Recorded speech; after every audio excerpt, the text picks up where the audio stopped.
Yawan chikabam yang plang festival kaban long ha ka atusan risau ha sau mat lynti shoban poi tersan belapenya daga senjuk mau plang.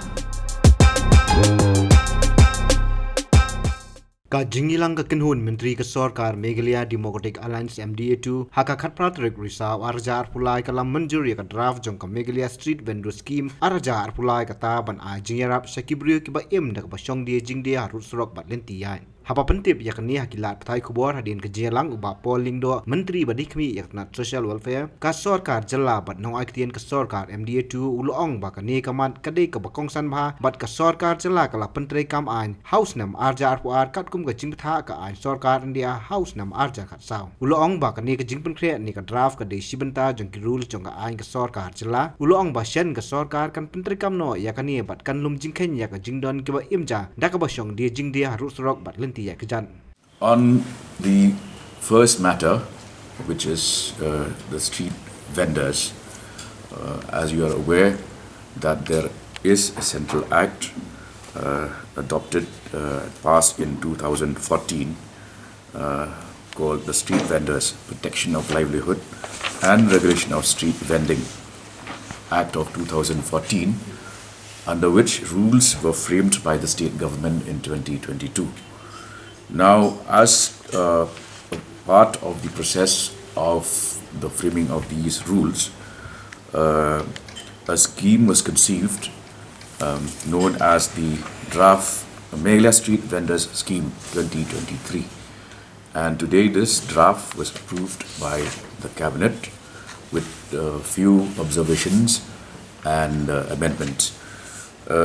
Basically, the intention of the government is that we strike a balance between the need of providing livelihood to street vendors and the need to also ensure that other equally important issues like law and order, decongestion, and safety to pedestrians, and the fact that, as we observed in the recent fire incident, how street hawkers were a major cause of the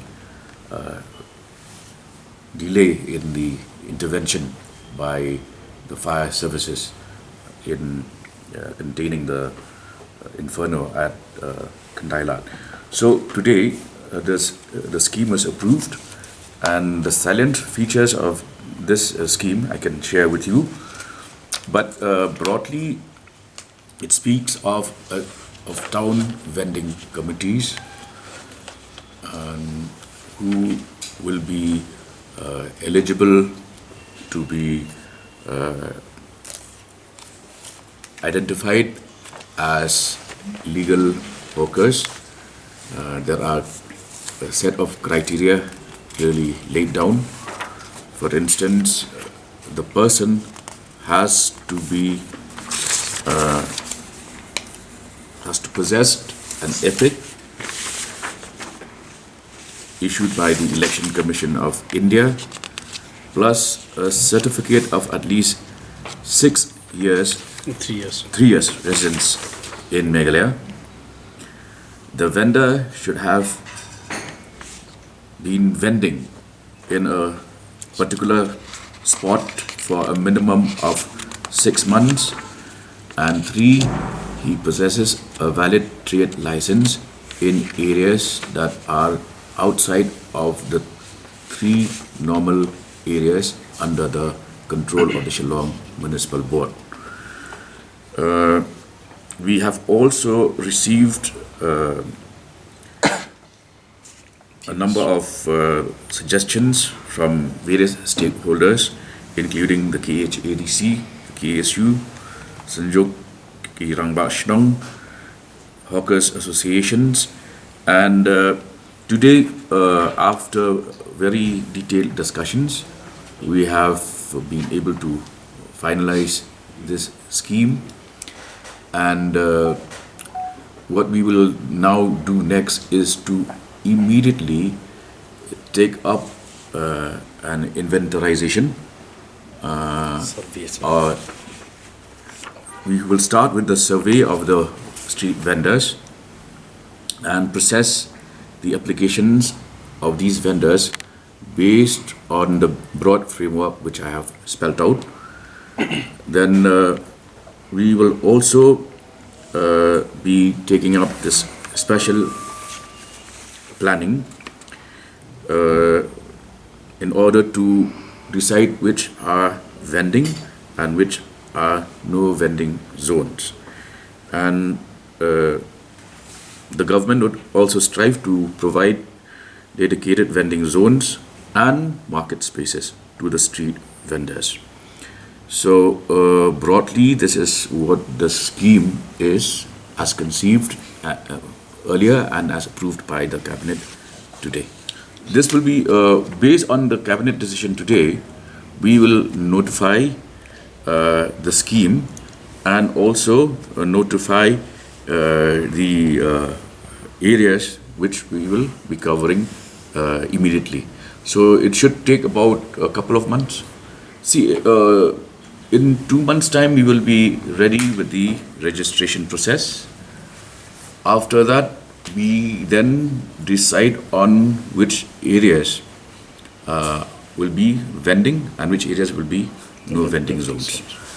Based on the survey and the documentation process, which I have spelled out, that they have to possess, for instance, an EPIC, that they are voters of the state of Meghalaya, and also that they have stayed in Meghalaya for at least the last 3 years, and that they have been trading or vending in a particular place for a minimum of 6 months, and also that they possess a trade license based wherever the Trading by Non-Tribals Act is applicable.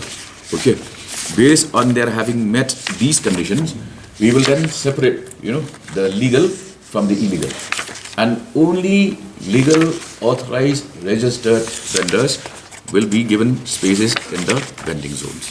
The task before us is to decide on which are the vending and which are the no vending zones. And obviously, footpaths will not be allowed to be declared as vending zones.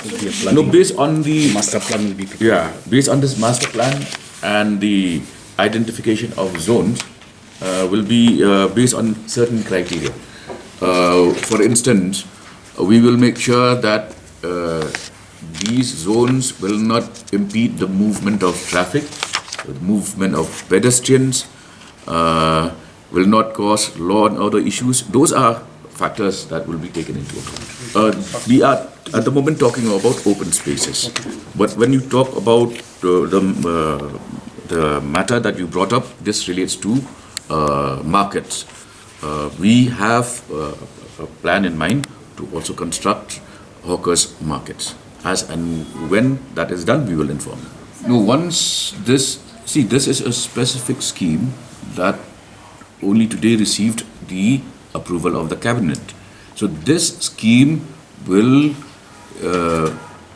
ensure that the registration process is legally legal now, because this scheme is part of a central act, and we are framing the rules and the scheme in accordance with that central act. Once an area is declared as a vending zone, it will apply to everybody, and likewise a no vending zone. You see, as I mentioned earlier, under this central act, the state had only adopted the act in 2022. Yes. Right. So that was just last year. And today the government, if you talk of government, this government is barely 7 months old. So now that we are seized of the enormity of the problem, we are determined to, as I said, have a fine balancing between somebody's need for livelihood and others' need for safety and free movement and not causing inconvenience to pedestrians or motorists. which is why this scheme has been envisaged and approved by the cabinet. As I mentioned, the requirement for a trade license would mean that it is applicable in areas outside the control of the municipal boards. As of today, this is an unregulated trade, right? Where you don't even know the exact number of persons involved in that trade. Whether we would know whether that person who avails a license would today sit in Pynkhreh and tomorrow shift to Polo. So how do you regulate unless you have this scheme in place? So, which is why today we have approved this scheme in order to be able to regulate vending, and it is only when we do that that any authority can, issue licenses. And for instance, there is a role for the Darbar Shnongs, okay, that they shall also have to furnish a certificate from respective Darbar Shnongs. Now, unless you have a scheme in place, how does the Darbar issue a certificate for somebody who keeps moving from one locality to the other?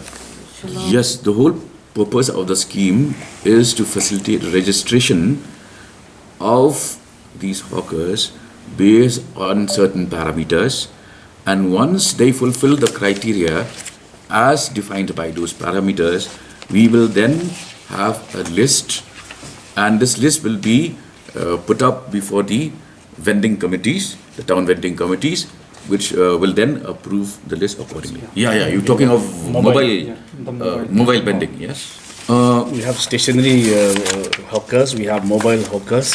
Person who sit in the particular place is a stationary hawkers. A mobile hawkers need not be a vehicle hawkers also. It may be a person who is carrying vegetable from one place to another place. So it includes all that. And we will have also a special thing on called night hawking, which we will declare some particular zone for night hawking from a particular time, from a certain time to maybe 7 to 10 or whatever. Okay, so hawkers, there are day hawkers, there are night mobile hawkers, and a night hawking zone will be also planned. According to the planning authority, we will have some night hawking also.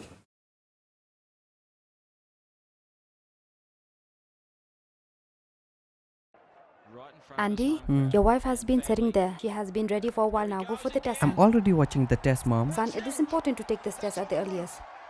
Mom, why do we need to rush? What will happen even if we're late to take the test? Look, son. You see, that is why it is important to reach on time. Go. Within the first 3 months of pregnancy, it is important for the mother to get tested for HIV in order to prevent the baby from getting infected with HIV, so that the mother and the baby can live a healthy and long life. Earlier the checkup. Healthy life confirmed. Get yourself tested for HIV during your first pregnancy checkup.